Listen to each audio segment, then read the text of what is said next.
Welcome to the Watching, Working, Living podcast. I am your presenter, Paul Carter, and this episode is on defending the HR profession. We've seen the newspaper articles and the LinkedIn comments criticising HR, what it does, what we stand for, the impact we have, and the trade body, the CIPD, its meaning and purpose, the questions around that.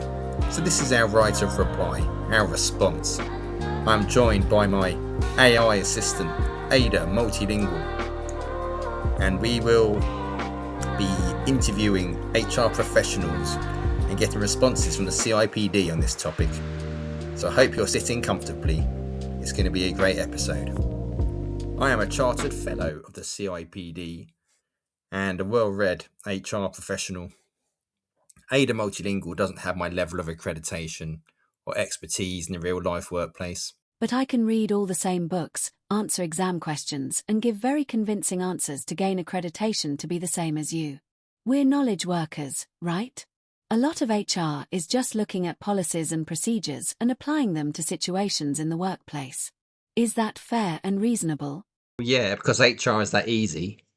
It's not easy at all. There's no AI in HR. Well, actually there's a lot of AI in HR, but we're nothing without you. Haha.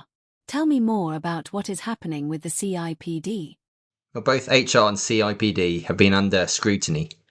The New Statesman, The Times, The Telegraph, Financial Times, The Economist, all talking about HR. Balanced articles, but ultimately asking if HR is a drag on the economy. Saying we spend too much time on DEI and in listening circles.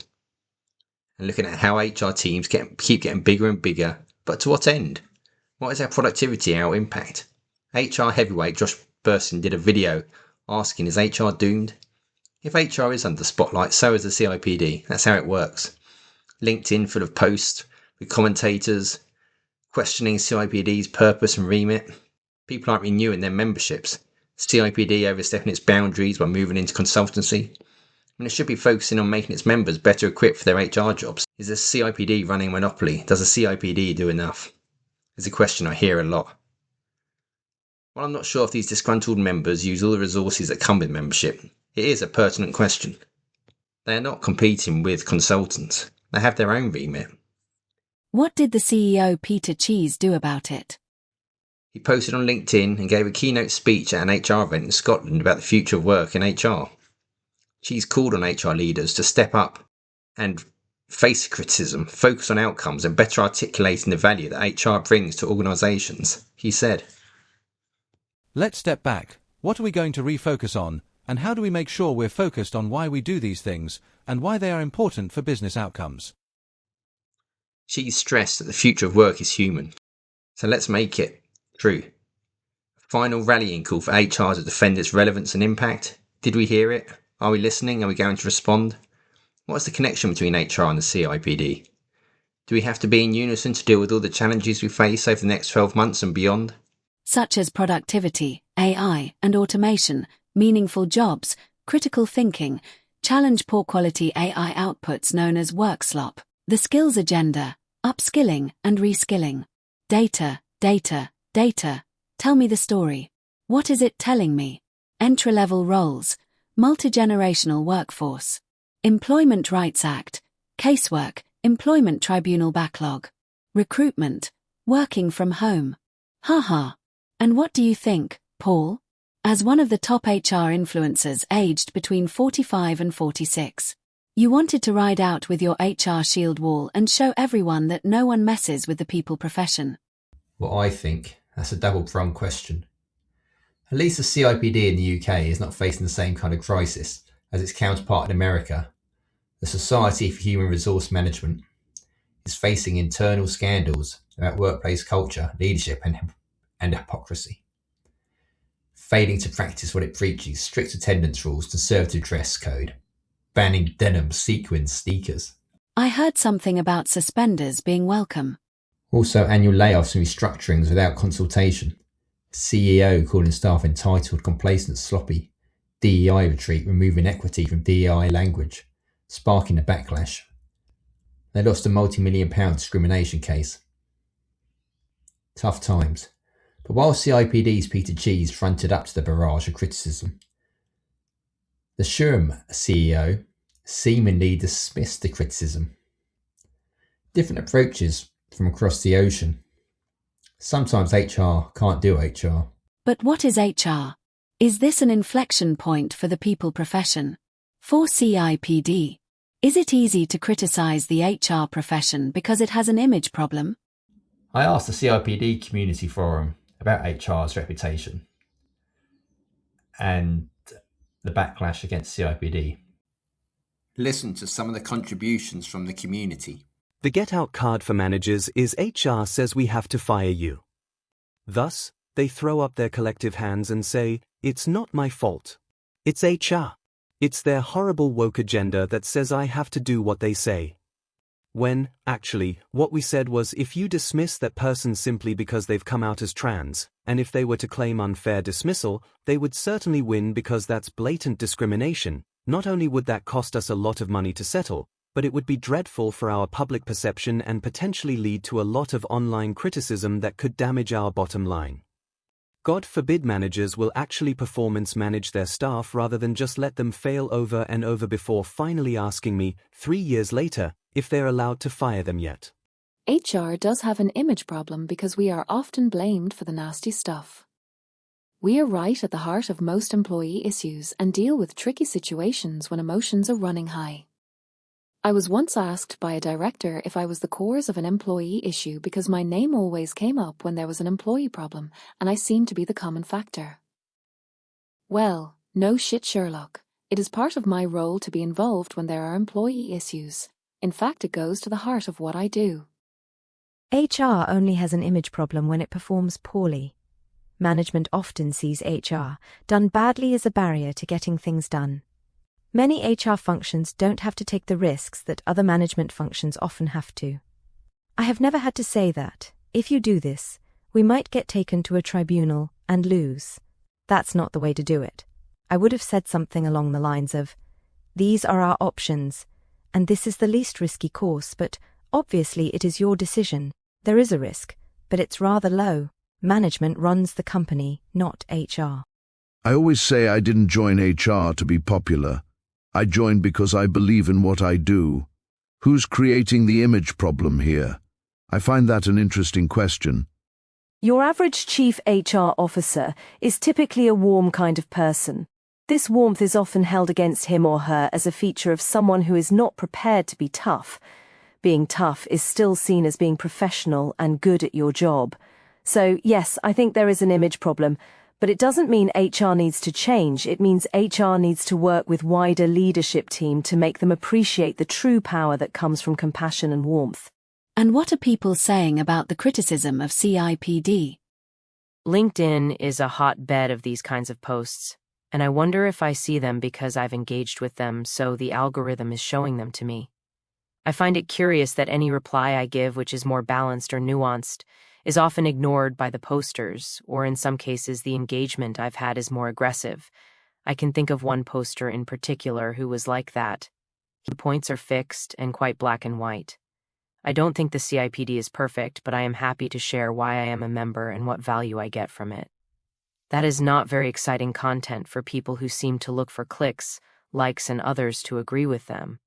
Do think the CIPD could be more proactive in some ways in this space, as brand criticism is facilitated by social media and spreads rapidly, so there feels like a need to be more overt or have an overt strategy for it. I find the CIPD a very good professional organization, but my one frustration has always been that I think it could do more to engage with business and be clear what its role is and how it can support businesses, not just wheeled out to deliver unpopular messages or when things have gone pear-shaped. And what do you think, Paul? As a trade body, the CIPD does good stuff, but does it answer the so what question? The question, so what do you actually do, has followed me around in my career through communications, committee management, and human resources. Sometimes I ask it myself. Not all the time, and plenty of people have made me feel important and valued and part of the team. The question just evolves from what do you actually do to what difference do you make, or what strategic difference do you make? impact, value add, difference maker. It can affect the individual and corporate psyche. When I moved into HR, it was still making that transition from personnel to the people function. In some ways, HR is seen as the ultimate authority. Yeah, I know what you mean. It's like, I will talk to HR. This is an HR decision. HR will see you now like we're the deputy head of a school of adults. You're in trouble now. That sounds like an anxiety dream. Maybe work is a grown-up version of school. In some ways, HR is everyone's responsibility. Amorphous, malleable. HR advise, managers decide. That's why strategic HR is so important to show what you can do. You can automate A, B and C, but you can't automate me. It's easy to poke fun at HR, but it's a very good profession to be in and it has many dimensions, qualities and capabilities. I was reading a Financial Times article, Britain is a nation of thinkers with not enough doers, saying the UK has shifted more of its economic weight towards the service and knowledge sectors. Is HR one of those sounding clever industries which are harder to measure? So what does HR actually do? Exactly. In CIPD's People Management magazine, there was an interview with the new CIPD chairman, Chris Bones, who said, "The profession does have some challenges around credibility. You can speak to a chief executive with a great HR function who is hugely complimentary, but there are also critical voices in senior roles saying HR is doing stuff in a vacuum and asking questions around strategic fit and whether or not people teams are focused on supporting organizational goals. We need to tackle that, accept there is some truth in the criticisms, and ensure we have the skills, capabilities and confidence to play our role with credibility at the heart of business operations and strategy. We need to invest more in ourselves and professionalize, and that is what the CIPD stands for, and why I am excited to take on this role at this critical time. The profession is a key part of management, and I want that to be indisputable."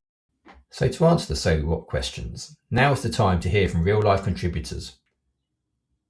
We welcome Cilinnie Ngo-Pondi, Employee Relations Specialist, author and speaker at the last CIPD annual conference, and Tess Hilson-Greener, CEO and founder of HR 2035, a consultancy which equips HR professionals with the models, tools, and mindset needed to thrive in an AI-driven era.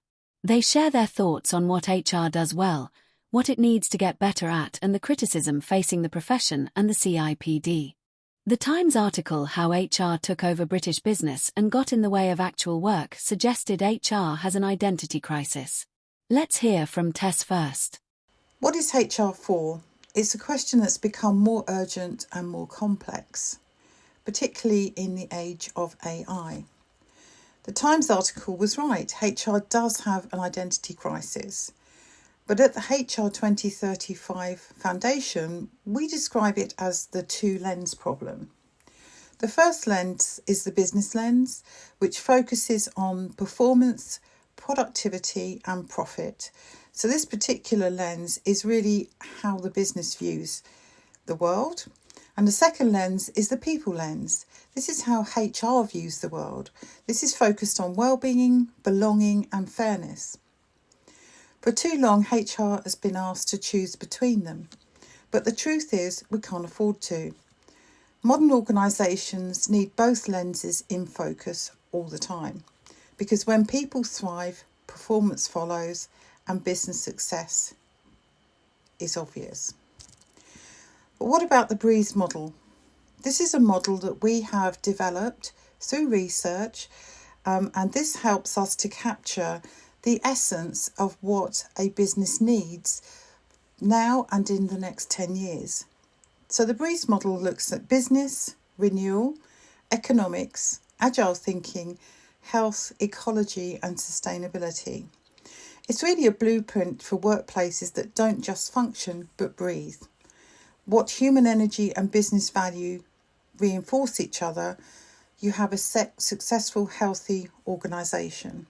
And when you overlay this with our AI-centric 7 pillars, from AI-powered core HR functions to ethical, data-driven decision-making, you start to see what HR is really for. To build the human infrastructure that makes intelligent organisations possible. It's not people versus profit, It's people through profit, designed for a future where AI and humanity evolve together. In my opinion, HR exists to enable organizations to deliver their purpose through people. Through people, fairly, legally, and sustainably. The Times article you referenced exposes a false binary. Workplaces are not forced to choose between maximizing profits and improving society. The most resilient organizations understand that fairness, well-being, and performance are interdependent. Poor employee relations cost UK organizations billions annually in tribunal claims, sickness absence, and lost productivity. HR's role is to prevent that waste whilst building the conditions for people to do their best work. And now we can hear from Cilinnie. But here is where I want to make an important distinction. When we talk about HR generalists, we're often talking about professionals managing recruitment, learning and development, compensation, and compliance across a broad portfolio. That is valuable work, but it is not the same as employee relations, which is my specialist area. Now, employee relations is a discrete specialism. It is about managing the relationship between the organization, its employees, and employee voice, which obviously involves trade unions and employee representatives. It is about handling conflict, investigating misconduct, managing capability, ensuring fairness in disciplinary and grievance processes, and building cultures where people can challenge, learn, and repair harm in a psychologically safe space. It is about understanding industrial relations law, union recognition, collective bargaining, and the role of worker voice in organizational governance. So for me, the question is not what HR is for. The question is whether organizations have the specialist skill base that they need. What makes a good HR professional? Let's be honest, many HR professionals are still operating from the Ulrich model.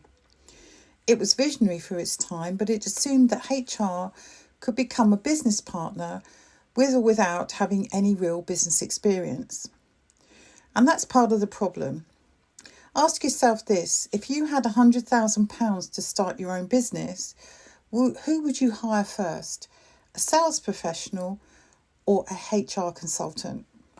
One brings revenue in, the other, in most people's minds, take it out.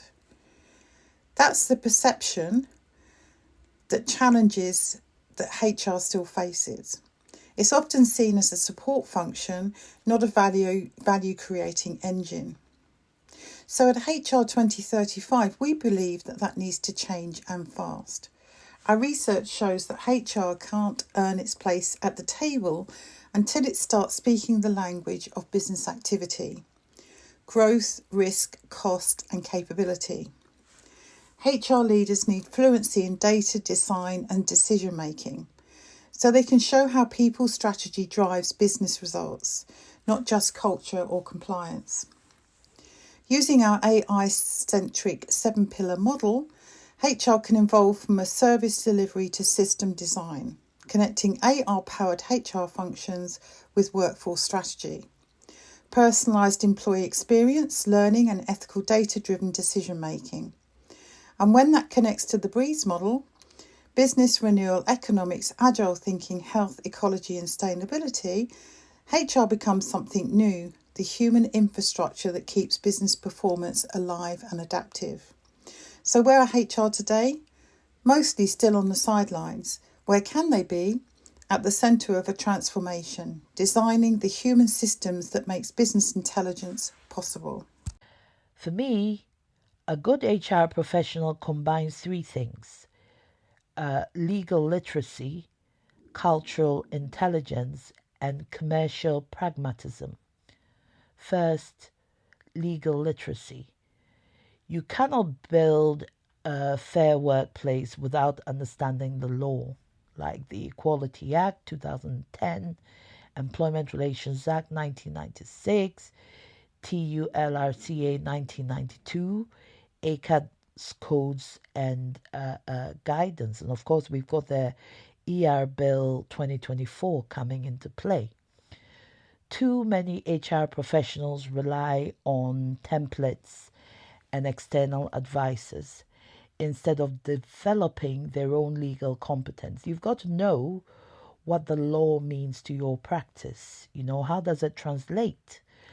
Good HR professionals know when a case is tribunal defensible, when an investigation is procedurally flawed, and when a manager is creating organizational risk or liability. Second, cultural intelligence. HR is not just about process. It is about understanding power, bias, and relational harm. Good HR professionals recognize when a grievance is a symptom of systemic dysfunction, not an isolated incident. They ask why certain demographics are disproportionately represented in ER cases. They understand that psychological safety is not a buzzword. It is a measurable condition that determines whether people speak up or stay silent. Third, for me, is commercial pragmatism. HR must understand the business. What are the organization's strategic priorities? What are the operational constraints? What is the cost of a tribunal claim versus the cost of early intervention? How can you evaluate the effectiveness of HR? Start by changing the lens. In fact, use two. Most organisations still look through one. The people lens, engagement scores, wellbeing surveys, satisfaction metrics, or the business lens, profit, growth and operational results. But when you separate them, you miss the real picture. At the HR 2035 Foundation, we encourage leaders to evaluate success through both lenses at once, people and performance together. Ask yourself, how well are our systems turning human potential into business capability? That's the real measure of HR effectiveness. Too often, organisations measure individual performance and corporate results separately. We say combine them both.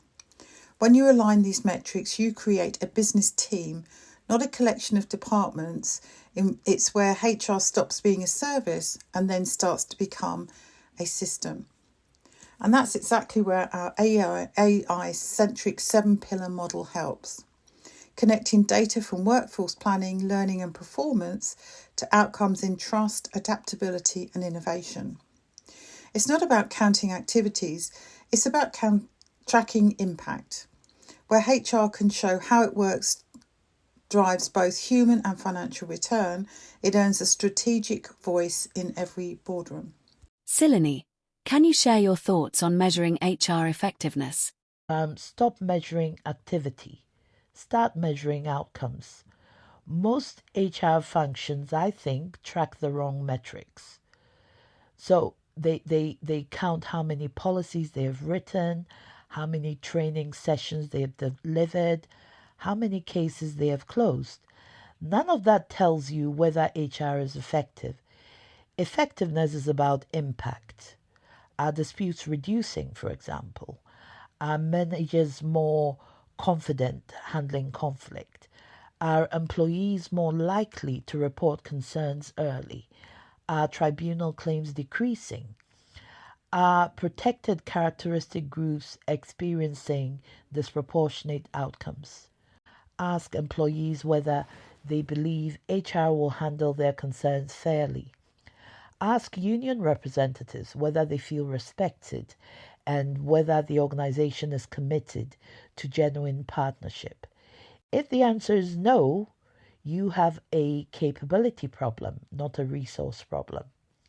HR effectiveness is not subjective, it is measurable.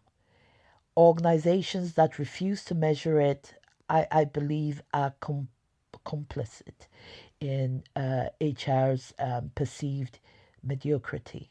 Simplify and reconnect with purpose. We've over-theorised ourselves and under-communicated impact. The HR teams that earn respect are those that help leaders act faster, think clearer, and develop responsibly. HR reputation improves when it becomes the architect of trust, designing systems that work for both people and business performance. How can HR improve its reputation? So what could HR do to improve its reputation? I think that HR must demonstrate value and definitely not defend its existence. The backlash against HR is unfair, but it is also predictable. Too many HR functions have become bureaucratic, risk-averse, and disconnected from the people they are meant to serve. Employees see HR as protecting the organization, not them. Managers see HR as creating obstacles, not solutions. And senior leaders see HR as a cost center, not a strategic partner. Unions see HR as an obstacle to worker representation rather than a partner in fair employment relations. Become evidence-based. Stop relying on anecdote and intuition. Use data to diagnose problems, measure impact, and demonstrate return on investment. Evidence builds credibility. Prioritize prevention over reaction. The people function spends so much time managing formal cases and not enough time preventing them. Prevention is cheaper, faster, and more effective than litigation. What are your thoughts on the backlash and criticism of the CIPD? It's a fair question and one people in HR are now asking, particularly in difficult economic times. The CIPD earns millions each year in membership and training fees. It acts both as a government advisory body and commercial training provider. That dual role has created tension, and that makes people feel the balance has tipped too far.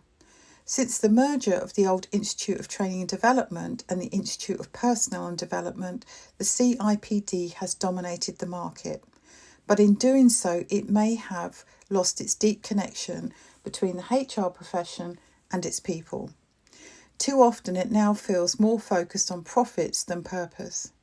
But I don't see this backlash as purely negative. It's part of a wider shift across the profession. People want relevance, courage and direction that keeps pace with real change, especially around AI, ethics and skills. At the HR 2035 Foundation, we're not here to replace professional bodies. We're here to complement them through independent, research-driven insight. And importantly, we are a not-for-profit organisation built by HR professionals who have chosen to give their time freely to support others and pay it forward.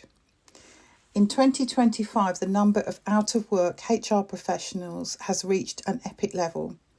Through our Pay It Forward AI Edge programme, we provide free coaching, AI training and professional development to help people rebuild their confidence, learn future-ready skills and re-enter the workforce stronger. We also see corporations step up. We see them donating to help fund this support and offer practical real-world assistance to those who need it most.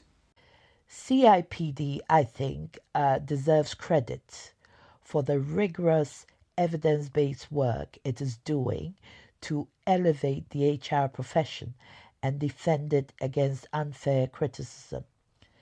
The backlash on LinkedIn reflects frustration with weak HR practice in some organizations, but it would be a mistake to conflate poor HR performance with CIPD's role. CIPD is not responsible for HR for every HR professional's competence. What CIPD is responsible for is setting standards, advancing research, and advocating for the profession. On all three fronts, I believe that CIPD is delivering exceptional value. Now let's hear from the CIPD's Director of Professions, David D'Souza. His responses are read by an AI actor friend of mine. What is your message to CIPD members who are reading posts and articles about the relevance of the CIPD? We do see all the negative articles and posts and engage with them by providing interviews or comment when media make us aware of them ahead.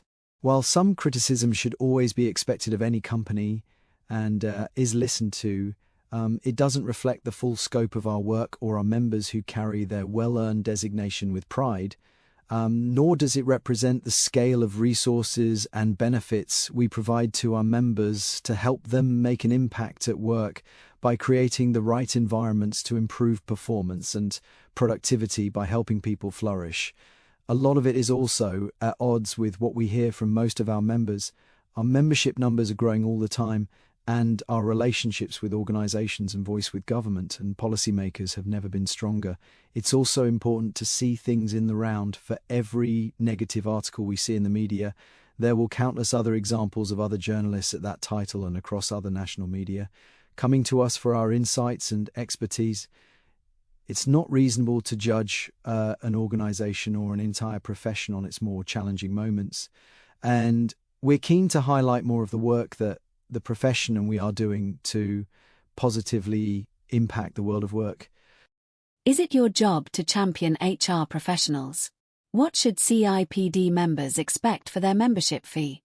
Yes, members should absolutely expect that we will champion them. It's one of the three broad areas where we seek to support the profession, championing professionalism. This means making the case for the profession, promoting standards and designations, influencing on the profession's behalf, for example, when employment law is written, and promoting the profession as a career of choice, supporting day-to-day performance, providing members with timely and trusted resources, content, learning and community that support professionals with their CPD and their own well-being, career partnership, helping members identify areas for growth and opportunity, supporting them to build their knowledge and impact, recognizing and celebrating their progress. An HR blog stated the CIPD appears rooted in outdated practices, leaving many professionals to seek alternative support networks. Is the CIPD too interested in societal affairs? Is it feeling the backlash of the anti-woke agenda? Are you battling for space in a crowded market of HR influencers? Societal issues have become increasingly politicized and polarized in recent years, but these are very real issues affecting people's experience at work and business outcomes, so it's right that provide evidence and guidance on them to support our members. EDI is an area that has particularly captured headlines in recent years. It's an important area and one where we are seeing and encouraging a repositioning, but the attention on that ignores the full breadth of the work people, professionals and the CIPD do. Focusing on our assets in that one space ignores the mass of resources and support we have for the full range of things people, professionals need to do. Our voice on HR remains strong and we listen to all feedback. Where there is genuine discussion with our members and key people in the profession, we will always engage. But a lot of the time, it's the views of people who aren't members or in the profession that shout the loudest without fully understanding the scope of our work and that of the profession. We have work to do to change those perceptions. Not everyone will be convinced, but our job remains the same: to provide support and leadership to a profession that deserves more recognition for the role it does. What is the CIPD doing to respond to the criticism about its meaning and purpose? How will you respond to the results of the CIPD membership survey? Our annual membership survey is a valuable tool to drive improvements and innovation in our work. We gather valuable data and follow up with interviews and focus groups throughout the year.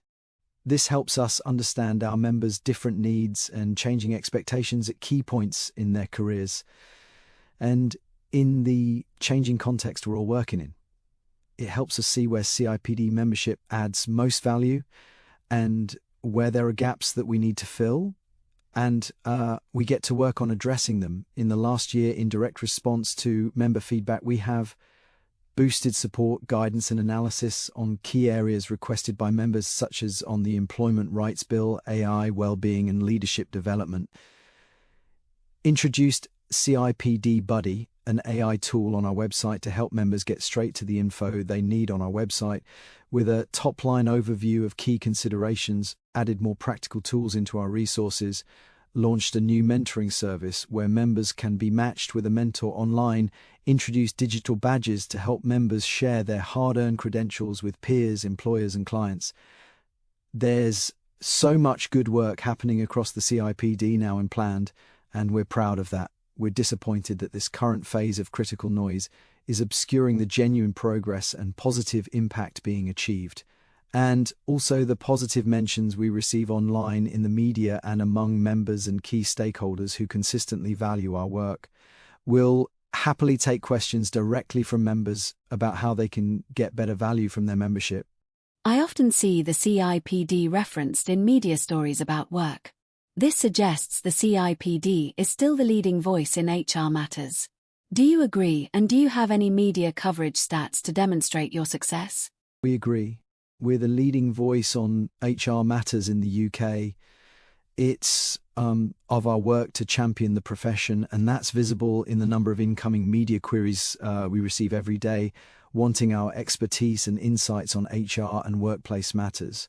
And here's the proof. We're pleased to have a strong and regular profile in the media. In the last 12 months, we appeared in the UK media over 4,000 times, giving comment and sharing data insights on key matters such as the Employment Rights Bill, skills, the labour market and AI adoption.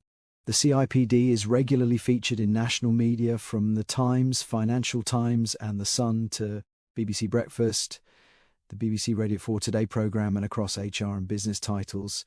And our profile is growing all the time as media continue to see the CIPD as a trusted source of evidence and insights. Thank you to the CIPD for your contribution. Now, let's go across the ocean to find out what is happening with HR in the States. As we mentioned at the start, the Society for Human Resource Management has been in the headlines and under scrutiny. We have two contributors from the States to update us on what is happening. My name is Wendy Woolfork. I'm a conflict and culture expert who helps leaders navigate organizational crises.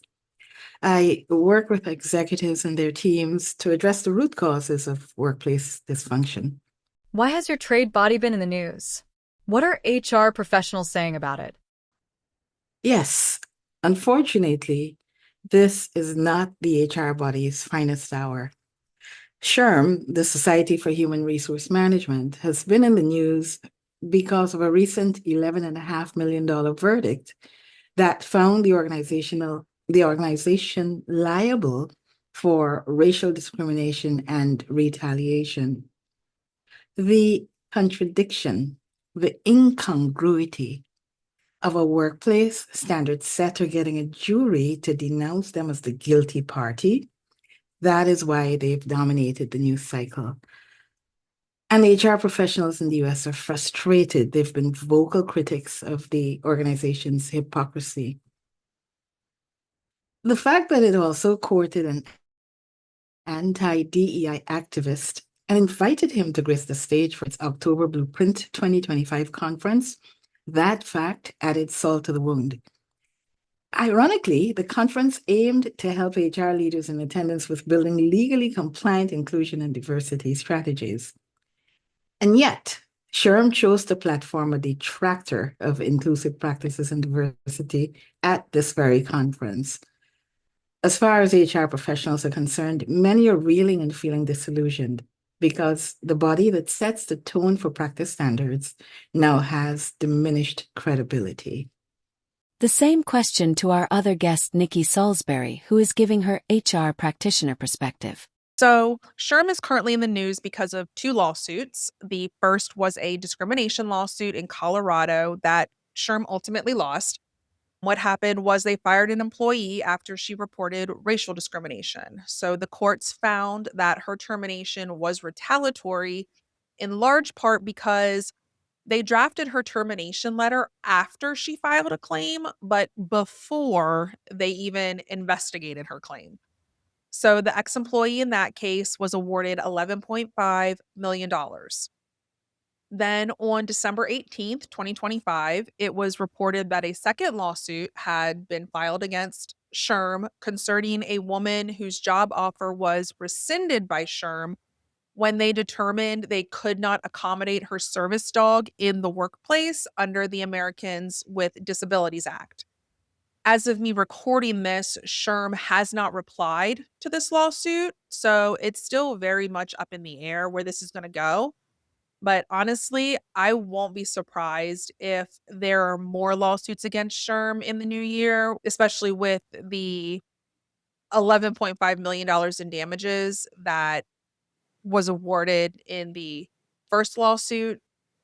It's important to note, though, that SHRM has been in some hot water with HR professionals for several years now. And these two lawsuits, specifically the Colorado lawsuit, they were really just the cherry on top of all of this. A lot of professionals felt that SHRM really lost the plot, so to speak, when they rolled back their diversity, equity, and inclusion initiatives, specifically when they dropped the equity in response to the political climate here in the United States.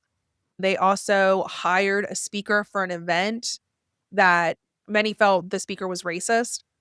And there have also been a lot of reported internal issues at SHRM, such as layoffs, questionable leadership decisions, and culture complaints. As HR pros, we look to organizations like SHRM to help us lead the fight for a more equitable and safer workplace, especially when political, social, and legal topics that really affect our employees get uncomfortable and difficult to navigate. And SHRM has been the organization that tells us how to handle these workplace investigations, and they teach us about fairness and accountability.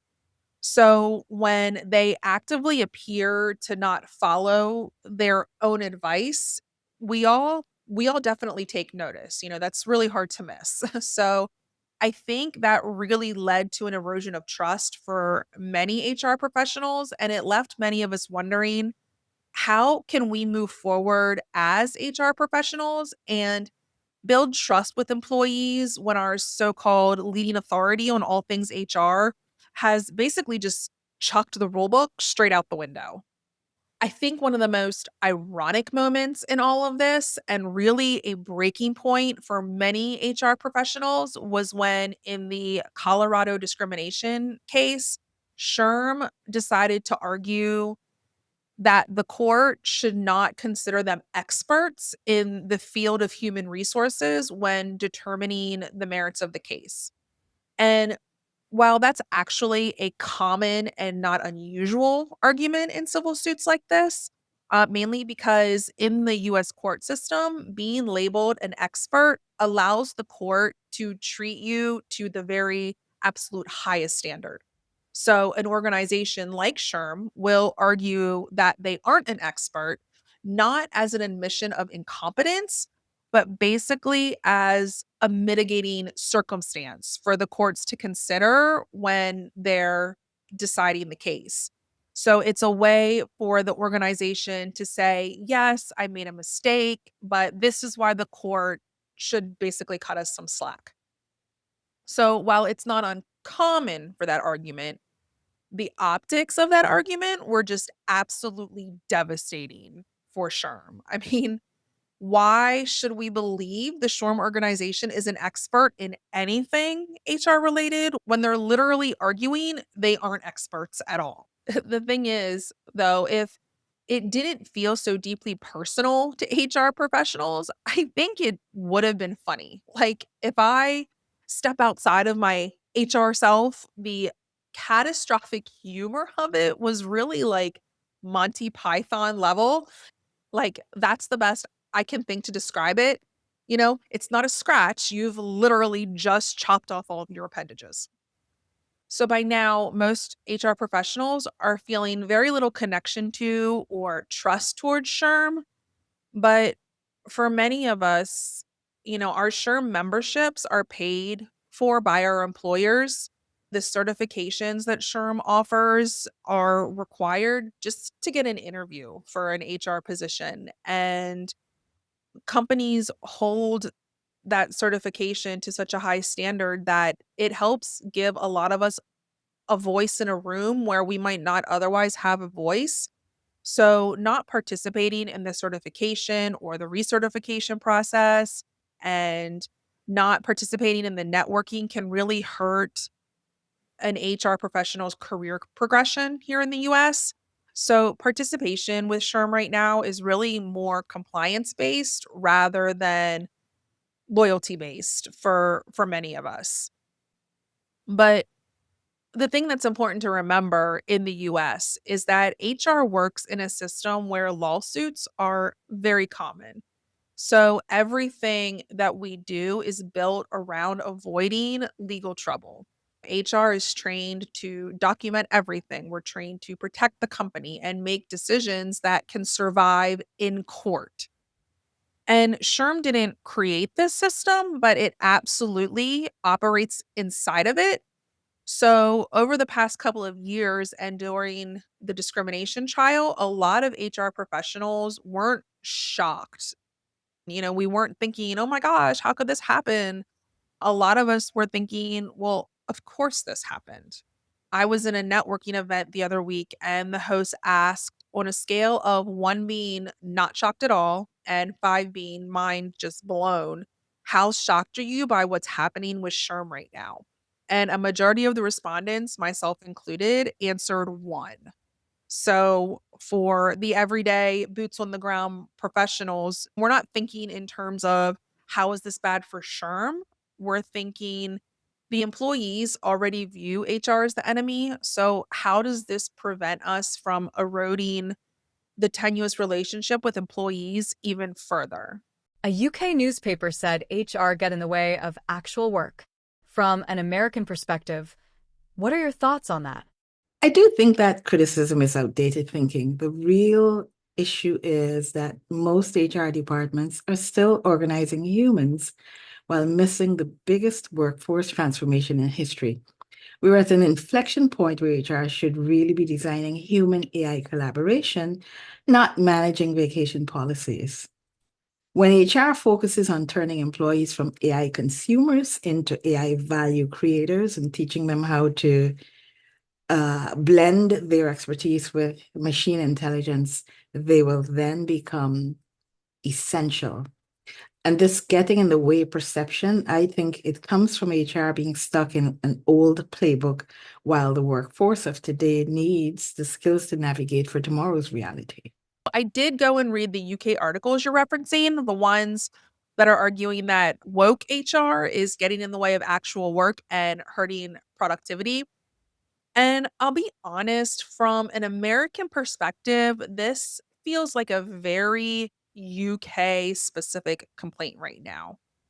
I want to be upfront before I go any further, and that's I don't work in global HR. My work in HR is strictly US based. So, my understanding of UK HR is based on the reading I did after you invited me onto the podcast. So, that said, after reading the articles, if the argument is that DEI trainings and identity discussions or workplace groups focused on social topics are preventing employees from doing their jobs, then really the United States should have zero productivity. I mean, US HR basically invented those practices and trainings. They became widespread in the US years ago. And at first there was pushback on them, but now they're commonplace. And the US productivity hasn't collapsed because of them. So, from an American perspective, I don't see strong evidence that this so called wokeness is what's stopping work from getting done by employees. So, when you ask me, does HR get in the way of work? From the US HR perspective, my answer actually is yes. However, not in the way those articles are describing. So, the way I see it, HR doesn't primarily get in the way of employees doing their jobs. In the US, HR gets in the way of its own work. Like, we create a contradiction that prevents us from being as effective as we can be. And what I mean by that is we spend an enormous amount of time on culture training, like harassment prevention, inclusion, diversity, safety, respect, things like that. And to be clear, these aren't bad trainings. They definitely matter because they set a tone that says, this is a safe workplace, we're reasonable, we're supportive. But at the same time, in the US, we almost completely fail to educate employees on the actual laws that govern the workplace. So I don't know how it works in the UK, but in the US, we really don't teach employees things like how our federal laws determine their pay classification. We don't meaningfully explain what at will employment means. We don't walk employees through their rights under the Family and Medical Leave Act or the Americans with Disabilities Act until they're already in the midst of actually needing to utilize these laws.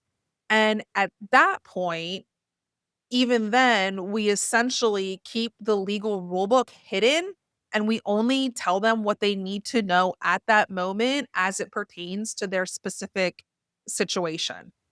So, what we end up with is a workforce that feels culturally like HR is friendly and supportive right up until a legal issue comes up. And then when that happens, HR has to do this huge pivot. And we move from cultural language to legal enforcement. So we end up protecting the company using laws that employees didn't even really know exist. And that pivot ends up feeling like a massive betrayal to most employees.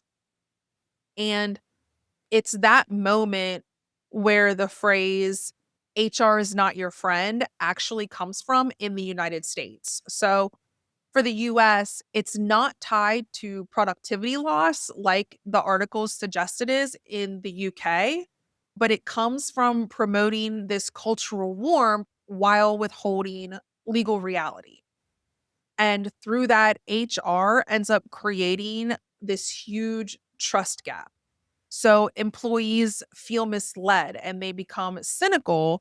And then when HR actually needs to function, like when we need to resolve issues early and when we need to de-escalate conflict and manage risk, we're working uphill against a workforce that doesn't really trust us.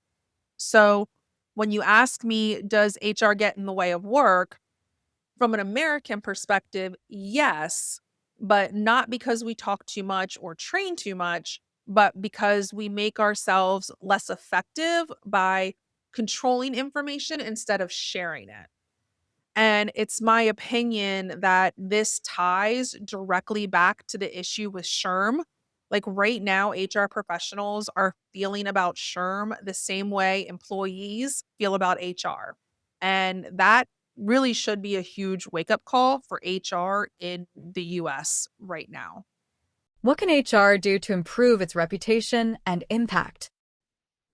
I would say stop managing personal issues and start designing the intelligent organization. HR's future credibility depends on three pivots. First, it has to lead organizational redesign for AI adoption. It's got to map which roles get augmented and which ones get automated. And then second, it has to build manager capabilities for hybrid intelligence because managers have to orchestrate both human creativity and human processing. And then third, HR has to shift the workforce's mindset from fearing replacement to owning enhancement. Let's help every employee become an AI power user in their domain. That is strategic value, not administrative overhead. So stop being administrative overhead and really be a strategic value add, unquestionably so, to the organization. So, from the American perspective, I think one of the first things HR can do in the US to improve its reputation and impact is to stop trying to be something that it's not. So, we're not employee advocates, we're not therapists for employees, and we're definitely not the employee's friend.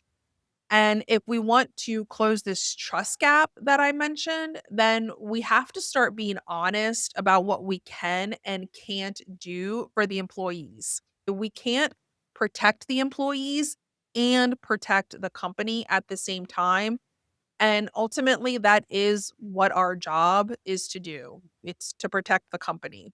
But what we can do is we can start to teach the employees how to protect themselves. We need to start treating employees like adults who are capable of understanding the terms of their employment, the laws that govern it, and the policies that govern the workplace.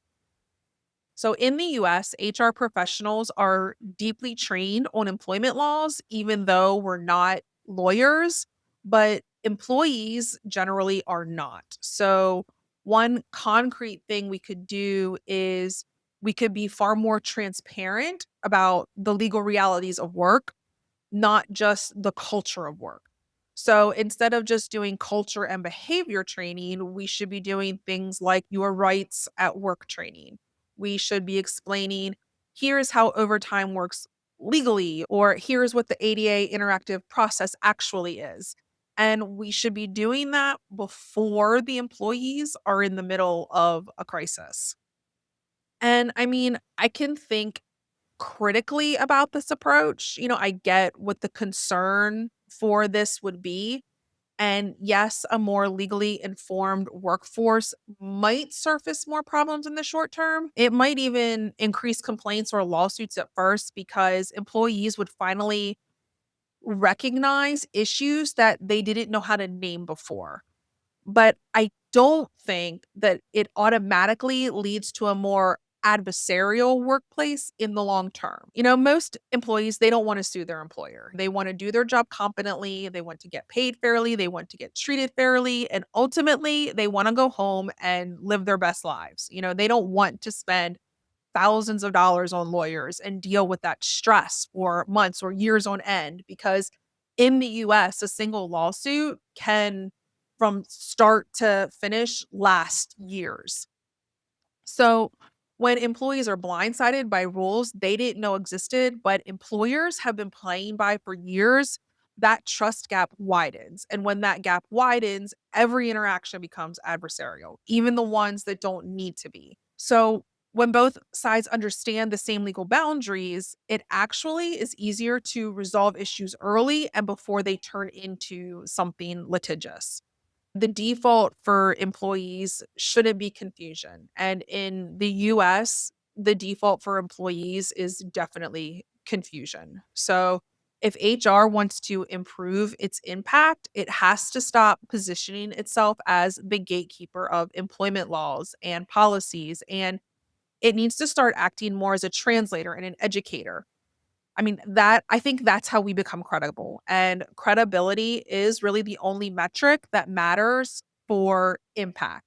So if employees believe we are telling them the truth, even the hard legal truths, then they are more likely to come to HR before things blow up rather than after, as they tend to do now. Transparency won't make HR weaker. It actually helps HR protect the company earlier and more effectively because it will end up reducing the legal risk by reducing things like fear and suspicion and escalation. And ultimately, I think that's what allows HR to do its job without having that constant battle I was talking about of working uphill against a workforce that doesn't trust it. And when that happens, the HR is not your friend narrative starts to lose its power. And that's when our reputation starts to repair itself. Any other insights on HR? Yes, I would say that HR needs to stop defending old territory and claim new ground. The CHROs of 2025 are not managing benefit plans. They're framing how human judgment and machine intelligence combine for firms' competitive advantage. The fact is, many organizations are trying to figure out AI adoption, but most of them are doing it backwards. They're buying tools before redesigning work. HR has a real opportunity to co-own this transformation and help their executives understand that AI success, which means building the technology augmented organization, that is, you integrate advanced technologies with human capabilities, that this calls for reimagining how humans create value that machines can't replicate. 2025 was a tough year for HR, but it's in the past. Let's focus on making 2026 a better year. Thank you to all my contributors. Goodbye. Let's end the episode with the song I Blame You by Hasten Chat Music, a new dance label from Germany. Those walls I've built up, I'm gonna knock them down if I stay strong, and I'll keep holding on. Run around, run away from all the pain inside. Run around, run and hide. You gotta live the rest of your life. The reflection of my face, so wouldn't even recognize, or who put me in this place, I wouldn't even recognize. Time has been so cruel, I couldn't blame me, but I blame you. I do. The reflection of my face, so wouldn't even recognize, or who put me in this place, I wouldn't even recognize. Time has been so cruel, I couldn't blame me, but I blame you. I do. Those walls I've built up, I'm gonna knock them down if I stay strong, and I'll keep holding on. Run around, run away from all the pain inside. Run around, run and hide. You gotta live the rest of your life.